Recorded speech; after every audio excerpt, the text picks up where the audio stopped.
भारतामध्ये पूर्वीच्या काळी चातुर्य व्यवस्था होती आणि ह्या चातुर्य व्यवस्थेच्या याच्या खाली काही कामं ही सवर्णांकडे होती आणि काही कामं असणाऱ्या शूद्र आणि अतिशूद्र अशांकडे होती. तीच व्यवस्था शासनाने महाराष्ट्र शासनाने पुन्हा सुरुवात केली अशी असताना परिस्थिती आहे.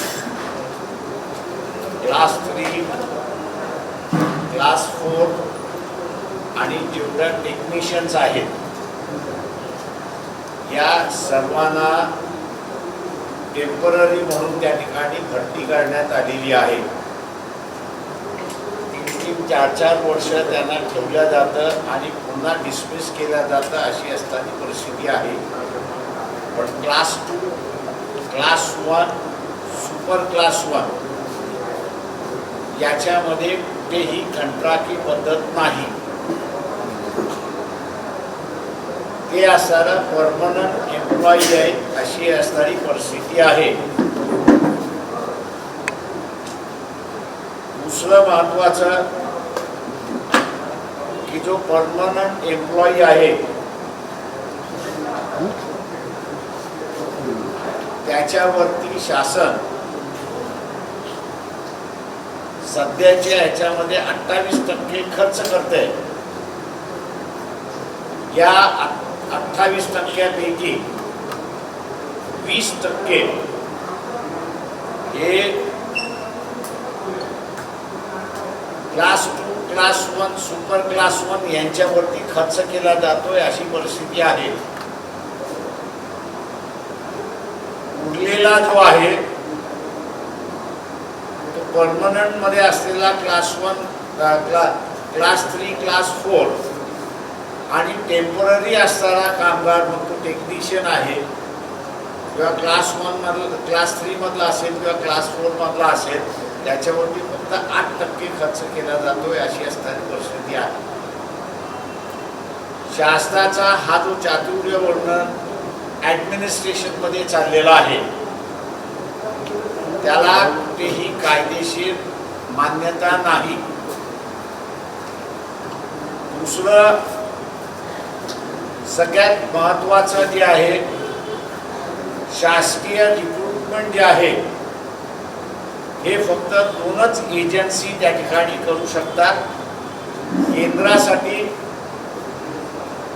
UPSC म्हणजे युनियन पब्लिक सर्व्हिस कमिशन आणि राज्यासाठी महाराष्ट्र पब्लिक सर्व्हिस कमिशन त्या ठिकाणी करू शकतं.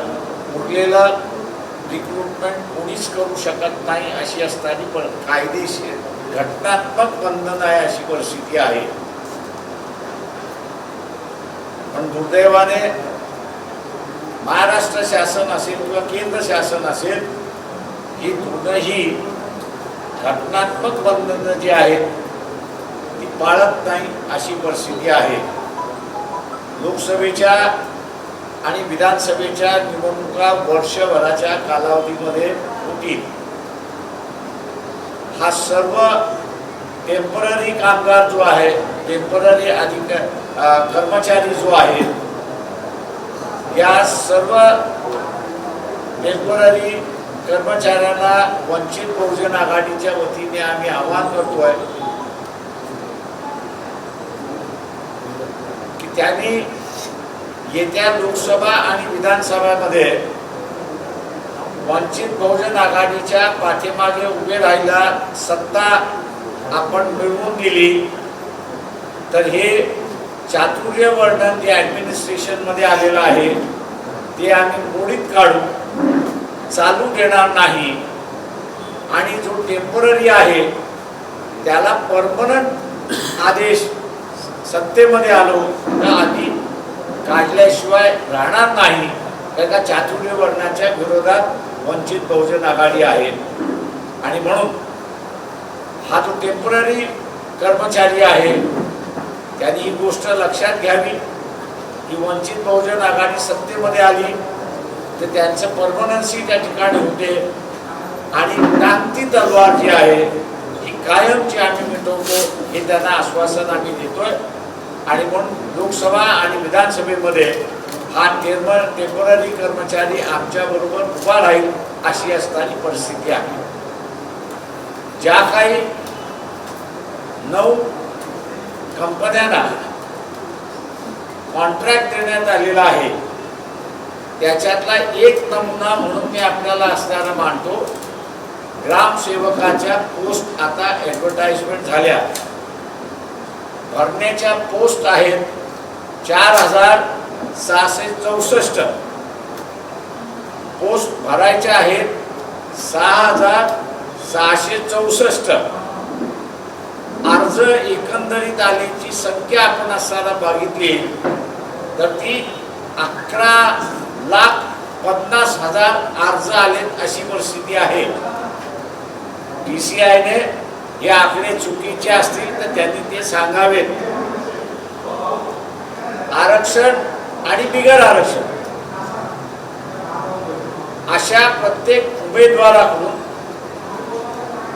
त्यांनी 1,000 रुपये गोळा केलेले आहेत. त्या ऍडव्हर्टाइजमेंट मध्ये कुठेही असं म्हटलेलं नाही की तुमचा अर्ज रिजेक्ट झाला तर 1,000 रुपये परत मिळतील, असं कुठेही तरतूद नाही. या एका रिक्रुटमेंटच्या पाठीमागे TCI नावाची असणारी जी कंपनी आहे या कंपनीला 120 कोटीचा नफा झाला हा आपण लक्षात घ्या. 11,50,000 जे ऍप्लिकेशन आले त्या ऍप्लिकेशनच्या पाठीमागे 1,000 रुपये गोळा करण्यात आले. 120 कोटी त्या ठिकाणी जमा होतात आणि या कंपनीच्या खिशामध्ये शासनाने मुद्दामून घालवलंय अशी असणारी परिस्थिती आहे. त्यावेळेस महाराष्ट्र पब्लिक सर्व्हिस कमिशन अस्तित्वात आहे, चेअरमन नेमलेला आहे, त्याचा स्टाफही नेमलेला आहे. त्याच्या मार्फत रिक्रुटमेंट न करता या एजन्सी मार्फत रिक्रुटमेंट केल्या जात आहे. त्यावेळेस एकनाथ शिंदे महाराष्ट्राचे मुख्यमंत्री कर्तव्य दक्ष असं म्हटलं जातं आणि दादागिरी करणारे अजित पवार उपमुख्यमंत्री आणि सगळं कंट्रोलिंग करणारे असं ज्यांना म्हटलं जातं देवेंद्र फडणवीस यांनी खुलासा करावा की या TCI कंपनीमध्ये डायरेक्टर कोण आहेत, अंडर हँड एग्रीमेंट कोणाची काही आहेत का, आणि आता रिक्रुटमेंटच्या नावाखाली असे नवीन स्कॅम अधिकृतरित्याने स्कॅम हे आता बघायला मिळतील का याचा असणारा खुलासा त्यांनी त्या ठिकाणी करावा. मी इथल्या असणाऱ्या सर्व टेम्पररी कर्मचारी जो आहे त्याला आव्हान पुन्हा असणारा करतोय की आपण परमनंट होण्यासाठी काँग्रेसचं सत्ता बघितलेली आहे, NCPची सत्ता बघितलेली आहे, सेना BJP यांची सुद्धा सत्ता बघितलेली आहे. या सगळ्यांनी आपल्याकडे असताना पाठ फिरवलेली आहे. आपला टेम्पररीपणा त्यांनी काही घालवलेला नाही. वंचित बहुजन आघाडीला आपण सत्ता द्या, आम्ही आपला टेम्पररीपणा जाऊन परमनन्सी आपल्याला त्या ठिकाणी आणून देण्याचं आश्वासन या ठिकाणी देतो.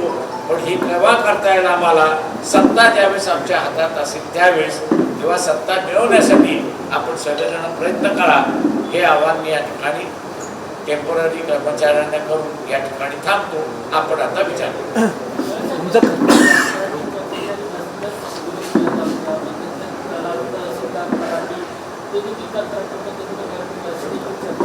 हो. मध्यंतरी एक बातमी अशी आली होती की जजेस सुद्धा टेम्पररी भरल्या जाणार आहेत. आता ती बातमी किती खरी किती खोटी याची मला माहीत नाही, पण मॅजिस्ट्रियल पोस्ट सुद्धा कंत्राटी पद्धतीने भरला जाणार असं सांगितलं जात आहे. तुमचा असा आरोप आहे का की जी कंपनी सांगते तुम्ही TCI ज्यात डिरेक्टर कोण आहे असं त्यांनी खुलासा करावा, या सगळ्यामध्ये घोटाळा होतोय आणि हा घोटाळा बाहेर काढावं किंवा त्यात स्पष्टता आणावी? प्रश्न असा आहे की अधिकृतरित्याने 1000 कोटी मागितलं, 1000 प्रत्येक कॅन्डिडेटला द्यायला सांगितले. 11,50,000 कॅन्डिडेटनी अप्लाय केले अशी आमची माहिती आहे, अधिकृत माहिती आहे ती. आता 1000 रुपये आपण असताना धरलं तर 120 कोटी सहज होतात. तेव्हा 120 कोटी हा ऑफिशियली आलेला आहे. त्याच्यामुळे हा 120 कोटी ऑफिशियल आलेला आहे, त्याचा वाटणीदार हिस्सेदार कोण याचा खुलासा मागतोय. आणि मग डायरेक्टर बोर्ड आलं की त्याच्यातली आपल्याला कळतं की हिस्सेदार वाटणीदार कोण आहेत ते. 120 कोटीची आकडेवारी बाळासाहेब एकाच कंपनीची आहे की 9 कंपनी? ही एकाच कंपनीची आहे. TCI कडे आलेले अर्ज त्याच्यामधून मी म्हणतोय. 9 कंपन्यांचं आहे आपल्याकडे? नाही, माझ्याकडे 9 कंपन्यांचा डेटा नाही आहे सध्या.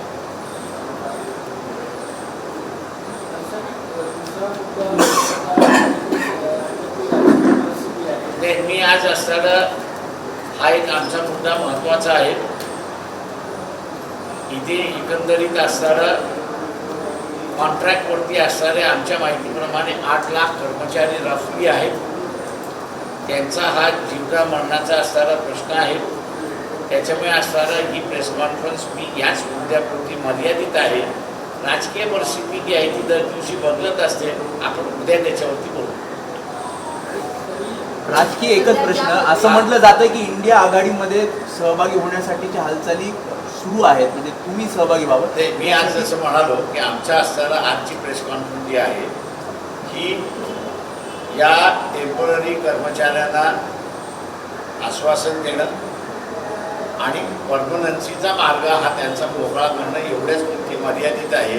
तेव्हा इतर कुठल्याही प्रश्नाला मी उत्तरं देणार नाही. त्याच्यासाठी सत्तेचं आवाहन केलं ना बाळा, त्याच्यामुळे ते राजकीय मार्गावर गेलं ना. सत्ता द्या आमच्या हातामध्ये हे आवाहन सत्ता केलं मागतोय ना जातं. आम्ही सत्ता आमच्या वंचित बहुजन आघाडीकडे मागतो.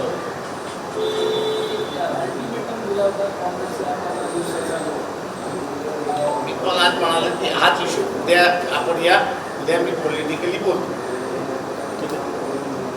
प्रेस घेऊन टाका ना ते. थँक्यू. चालेल. आत्ताच प्रेस घेऊन टाका ना ती पण. ही प्रेस नोट येते 1-2 मिनिटात येईल. मी हिंदीमध्ये देतो. तोपर्यंत प्रेस नोट येईपर्यंत मी हिंदीमध्ये देतो. केंद्र सरकार और राज्य सरकार इन्होंने एम्प्लॉयमेंट, सरकार के लिए एम्प्लॉयमेंट जब चाहिए तो संविधान ने 2 एजेंसीज बनाई है. सेंटर के लिए UPSC union public service commission है कि जिसके माध्यम से सेंटर को जितने एम्प्लॉयज चाहिए उनका रिक्रूटमेंट किया जा सके. और दूसरी तरफ राज्य जो है वो राज्य में state employment exchange, state public service commission वहाँ पे बनाया है कि जिसके माध्यम से रिक्रूटमेंट किया जा सकता है. इन दो रिक्रूटमेंट के माध्यम के अलावा तीसरा कोई माध्यम नहीं है कि जिसको आप रिक्रूट कर सकते हैं.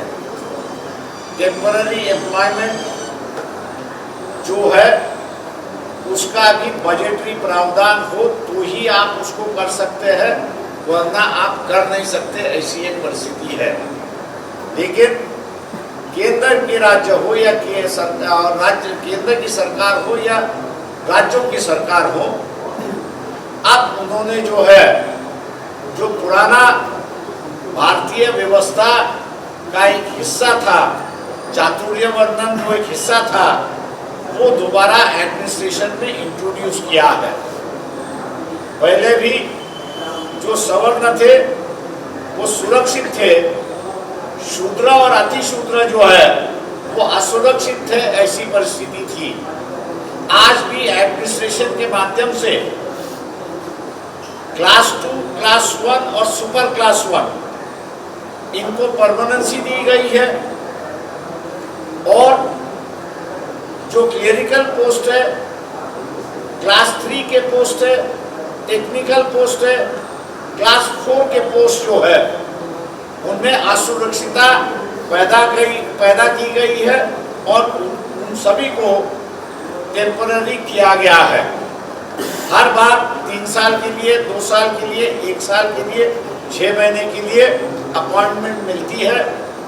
ऐसे जो महाराष्ट्र के जो कर्मचारी है, करीब करीब 8 लाख के आसपास ये कर्मचारी है, इन कर्मचारियों को हम लोग आश्वासन देते हैं कि वंचित बहुजन आघाड़ी की सत्ता आने वाले लोकसभा और विधानसभा में अब ले आई है। ये जो चातुर्य वर्णन एडमिनिस्ट्रेशन में आया हुआ है उसको हम लोग खत्म करेंगे और जो टेम्पररी एम्प्लॉय है उस टेम्पररी एम्प्लॉय को परमानेंट एम्प्लॉय यहाँ पर करेंगे। ये आश्वासन हम लोग उनको देते हैं। रही बात एक चर्चा जोरों से शुरुआत है कि 28% या 32% एडमिनिस्ट्रेशन का जो इनकम है वो एडमिनिस्ट्रेशन पे चली जाती है, लेकिन ये जो सवर्ण एम्प्लॉयमेंट है या फिक्स्ड एम्प्लॉयमेंट है, 28% हम लोग पकड़े तो 20% खर्चा इन पर ही जाता है और जो टेम्पररी है उन पर से 8% का खर्चा वहां पर होता है। मैं ये मान के चलता हूं कि ये जो चातुर्य वर्णन की जो व्यवस्था लाई है उसकी वजह यह है कि जो शूद्र और अतिशूद्र अधिकांश टेम्पररी है वो आर्थिक दृष्टिकोण से स्टेबल ना हो, उनकी परिस्थिति वैसे की वैसी बरकरार रहे और अपने को चैलेंज ना करे, इसकी वजह से ये व्यवस्था चलाई गई है। ये टेम्पररी एम्प्लॉय जो है उसको हम कहते हैं कि आपने कांग्रेस का राज देखा है, एनसीपी का राज देखा है, बीजेपी का राज भी आपने देखा है, लेकिन हिंदू होने के बाद भी इनको परदनसी नहीं की गई है, ऐसी परिस्थिति है। वंचित बहुजन आघाड़ी को 2023 की जो लोकसभा का चुनाव होगा, 24 में जो विधानसभा का चुनाव होगा, अगर सत्ता में ले आते हैं तो हम लोग का पहला निर्णय होगा कि ये जो टेम्पररी एम्प्लॉय है उसको परमानेंट एम्प्लॉय करने का निर्णय हमारा होगा और उसको एक तरीके की सुरक्षिता व्यवस्था बहाल करने की पार्टी की भूमिका है, जो आपके माध्यम से इस टेम्पररी एम्प्लॉय तक पहुंचाने के हम लोग आपसे विनती करते हैं। दूसरा एक यहाँ पर जो मुद्दा है लोगों के सामने मैं ले आना चाहता हूँ, ग्राम सेवक जो है उनकी करीब करीब 4,644 के लिए एडवर्टाइजमेंट आई। ये रिक्रूटमेंट करने का अधिकार जो है TCI नाम की कंपनी है उसको दिया हुआ है। जहाँ तक हम लोग की जानकारी है ये TCI कंपनी के पास लगभग 11,50,000 एप्लीकेंट आ चुके हैं और हर एप्लीकेशन के साथ TCI की कंपनी ने 1,000 रुपया वहाँ पर जमा करने को कहा है। अब TCI कंपनी को जो है करीब करीब इससे 120 करोड़ का इनकम हो चुकी है। अब ये 11,50,000 जो कैंडिडेट जिन्होंने अप्लाई किया है इनमें से कितने के एप्लीकेशन बाद हो जाएंगे अभी कह नहीं सकते, लेकिन उस एडवर्टाइजमेंट में कहीं नहीं लिखा है कि आपका अगर एप्लीकेशन बाद हुआ तो यह 1,000 रुपया आपने जो एप्लीकेशन के साथ दिया हुआ है वो रिटर्न किया जाएगा, रिफंड किया जाएगा, ऐसे कोई उसमें प्रावधान दिखाई नहीं देता है। और इसलिए मैं समझता हूँ कि शासन ने रिक्रूटमेंट के नाम पर कई कंपनियों को अमीर बनाने का ठेका लिया हुआ है। एकनाथ शिंदे जो मुख्यमंत्री है, देवेंद्र फडणवीस दूसरे उप मुख्यमंत्री है, अजित पवार जो तीसरे मुख्यमंत्री है, इन तीनों से हम आग्रह करते हैं कि ये TCI कंपनी के डायरेक्टर्स कौन कौन है, ये TCI कंपनी के डायरेक्टर्स कौन कौन है, इनके नाम अगर पब्लिश होंगे तो पता चलेगा कि ये जो 120 करोड़ रुपया एप्लीकेशन के माध्यम से आया हुआ है वो किन किन लोगों को जा रहा है और एक प्रकार का ये करप्शन है, ऐसा मैं उसको मानता हूँ। तो ये जो प्राइवेट रिक्रूटमेंट के माध्यम से ऑफिशियली जो लोगों से चोरी की जाती है, मेरे ख्याल से इसको रोकना जरूरी है। और रिक्रूटमेंट अगर मैंने जैसे कहा कि हम लोग सत्ता में आए तो पब्लिक सर्विस कमीशन के अलावा और तीसरा कोई एजेंसी होगी नहीं वहाँ पर। आपको कुछ सर ती नावं जर तुम्हाला तरी माहिती असतील तर तुम्ही देखील उघड करू शकता. सरकारसोबत त्यांचं संगनमत आहे का किंवा नेत्यांची जवळीक आहे का त्यांची, आणि म्हणून त्यांना आंदण देण्यात आलं आहे? पहिल्यांदा शासनाला रिॲक्ट करू द्या. शासन नाही रिॲक्ट केलं तर आम्ही असं आहोत ती नावं पब्लिश करायला. पण या विरोधात वंचित बहुजन आघाडी भविष्यामध्ये आणखी जास्त आक्रमक होईल. हे आम्ही असताना आक्रमक आहोत. आम्ही जिथे जिथे रिक्रूटमेंट होतं, प्रायव्हेट रिक्रूटमेंट तिथं होतं, त्याच्यामार्फत असताना विरोध करत असतो. उग्रपणे हात आंदोलन करता येत नाही. याचं कारण की 1000 रुपये आमचे गेले तरी चालतील, पण त्या 4664 मध्ये आमचा कुठेतरी नंबर लागेल असं त्याचं हे असतं. त्याच्यामुळे फार उग्रपणे आंदोलन हे करता येत नाही. त्याचाही इंटरेस्ट असतो हे आपण लक्षात घेतलं पाहिजे. आणि म्हणून शांततेच्या मार्गाने आम्ही असताना हे आंदोलन सुरुवात केलेलं आहे. पण त्याला एंड करायचं असेल तर हे पॉलिटिकल पार्टीज करू शकत नाही. वंचित बहुजन आघाडी ते रिक्रूटमेंट UPSC मार्फत किंवा MPSC मार्फतच करेल की जेणेकरून ही जी ऑफिशियल रूट आहे ती ऑफिशियल रूट त्या ठिकाणी थांबू शकते. साहेब बऱ्याच दिवसापासून चर्चा आहे की वंचित बहुजन आघाडी ही महाविकास आघाडीमध्ये सामील होणार आहे. नेमकं सत्य काय आहे? या प्रश्नावरती असणारा उद्या रेग्युलर प्रेस घेऊन त्याचं उत्तर आपल्याला देईल. आजची असणारी ही प्रेस फक्त आमच्या दृष्टिकोनातून हा जो 8 लाख टेम्पररी कर्मचारी जो आहे तो महत्त्वाचा आहे आणि ही प्रेस कॉन्फरन्स तेवढ्या पुरतीच मर्यादित. चंद्रशेखर बावनकुळेंनी तुमच्या वक्तव्याचा विरोध केलेला आहे. तुम्ही ज्या पद्धतीने म्हणाला होता की धार्मिक कार्य लष्कराच्या ताब्यात आहेत, या वक्तव्यावरती त्यांनी म्हटलं की हिंदू संस्कृती कधी याला मान्यता देणार नाही. ते माझं म्हणणं असं आहे की या उरलेल्या पॉलिटिकल जे प्रश्न आहेत ते उद्या मी असताना घेईन प्रेसमध्ये. आज फक्त आम्ही असताना या ज्याला म्हणता येईल आपल्याला की टेम्पररी कर्मचारी जो आहे महत्त्वाचा आहे, तेवढ्या पुरतंच आम्ही मर्यादित आहोत.